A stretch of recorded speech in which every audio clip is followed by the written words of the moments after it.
Oh my god. How long ago was the last part of this guide? 37 days?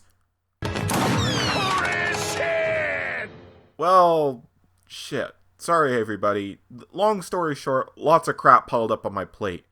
I'm moving soon. I have to get ready for school. I had to travel to attend my grandfather's funeral, and just overall, life has been really, really busy.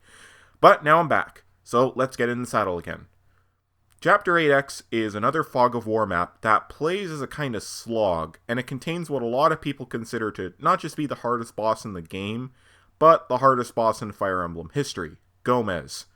But the chapter itself is not so bad. The enemies hit hard if they can, but there aren't a lot of them, and there are 0 reinforcements. For your party, Asphalt is absolutely necessary. It's possible to take out Gomez without him, but seriously, bring Asphalt and make sure he has his Graph Caliber tome. From your starting position, there are 2 paths that go left and right leading up to the throne and some chest rooms. Either way will lead you to taking many pot shots from hunters with poison bows. Shiva, Othin, and Havan can all use ranged weapons, so they can do good. Fergus can also help, but this is indoors, so he'll be forced to dismount and have a low movement range as a result. Aside from all that, bring a thief with you to unlock all the goodie chests, as there are many valuable items to obtain here. When you start, Dagda and Tanya will be on their own, cornered in an open room. This is why keeping weapons and vulneries on the 2 was so important. Park Tanya against the back wall as she can be hit by the sides by the hunters, and keep her dead within 3 spaces for the support bonus. Split your actual party into 2 teams and move them through each path so they can eliminate all the hunters that will harass your team. What follows the first enemy phase is usually one of the coolest sequences ever, as Dagda will likely slay all 8 initial brigands that will advance on the 2. Father of the Year, people. Once it's your turn again, continue going up through the halls, but try to take advantage of where walls join a T or corners, as those are areas where the hunters cannot attack your units. But once the 2 on each side are gone, you no longer need to do this. However, take note that units going up the left path can be attacked at range by the forces inside the room on the top left. By the way, don't worry about the thief shown at the start. All he does is open the 2 doors by the throne and then exit the map. He doesn't try to steal any treasure at all. Eventually, you will rejoin with Dagda and Tanya, and you can proceed through the last 2 rooms, but take care not to leave yourself in Gomez's range, as it's quite possible that he could double and kill a good number of your units.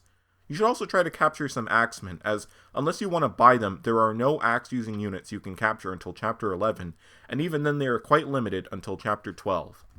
Once you have cleared out the mooks, you can start opening the chests and deal with Gomez. Pretty much the only foolproof way of taking him out is with Asphalt's Graph Caliber, as he has crazy high defense and avoid from the throne.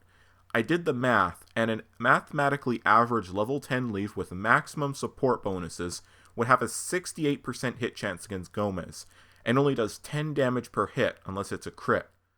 Even less when you consider that Gomez heals 4 HP per turn thanks to the throne. Just shoot Caliber at Gomez until he drops, rescuing Asphalt each turn so he isn't vaporized during the enemy phase. As for the chest, the most vital one is the one in the top left that contains the leg ring, which boosts move by 2.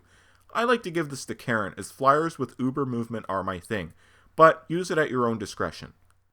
The room in the bottom right has a hammer and another Crusader scroll, my personal favorite, in the Nair scroll. This subtracts 10% from the holder's skill growth, but boosts strength, defense, and most importantly build by 10%. This is the only scroll to give a bonus to the build stat. The second I get this, it usually just goes on a thief and never comes off. There's just nothing else quite as useful and powerful as a thief that's able to steal heavier goods and weapons from enemies. The room in the bottom left contains a useless Devil Axe and a much more useful Wrath Manual, a skill book that teaches Wrath. Again, I usually give this to Karen because Uber Flyer, but there's a unit you'll recruit later in the A path split that would probably like it better. So keep that in mind. In fact, if you don't feel any shame and want to cheat the system, you can box a live enemy and grind EXP with a thief by repeatedly stealing back and forth a useless item, since you can use the steal command to give items to enemies as well as take them. Anyway, the last chest in Northeast just contains holy water. Once you have everything squared away with and Gomez dealt with, capture the throne to end the chapter. Next time, a tense battle and a daring rescue.